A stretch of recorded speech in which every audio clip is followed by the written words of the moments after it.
ഈശോ മിശിഹായിൽ പ്രിയപ്പെട്ടവരെ, നാം ഈ ഭൂമിയിൽ ജീവിക്കുമ്പോൾ നമ്മുടെ ഇഷ്ടമനുസരിച്ച് ജീവിക്കാനാണ് നമ്മൾ ആഗ്രഹിക്കുക. പക്ഷെ നമ്മെ ഓരോരുത്തരെയും കുറിച്ച് ദൈവത്തിൻ്റെ ഹിതം എന്താണെന്ന് ഇന്നത്തെ വചനത്തിലൂടെ വ്യക്തമായി പറയുന്നുണ്ട്. നമ്മളെപ്പോഴും സന്തോഷത്തോടെ ഇരിക്കണം, ഇടപെടാതെ പ്രാർത്ഥിക്കണം, എല്ലാ കാര്യങ്ങൾക്കും നന്ദി പറയണം ദൈവത്തിന്. എപ്പോഴും സന്തോഷത്തോടെ ഇരിക്കാൻ എല്ലാവർക്കും സാധിക്കില്ല.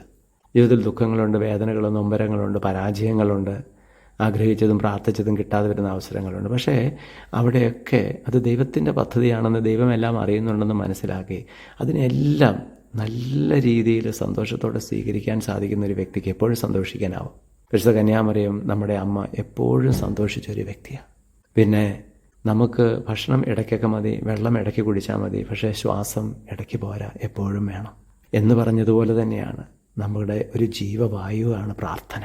പ്രാർത്ഥനയ്ക്ക് പ്രത്യേക സമയങ്ങളുണ്ടെങ്കിലും ഇടയ്ക്കൊക്കെ ദൈവത്തെ ഒന്ന് ഓർക്കാൻ, ദൈവത്തിൻ്റെ നിയോഗത്തിൽ എല്ലാ കാര്യങ്ങളും ചെയ്യാൻ ശ്രമിക്കുമ്പോൾ ഇടപെടാതെ പ്രാർത്ഥിക്കുന്ന, എപ്പോഴും ശ്വാസം കിട്ടുന്ന ഒരു വ്യക്തിയായി നമ്മൾ മാറുകയാണ്.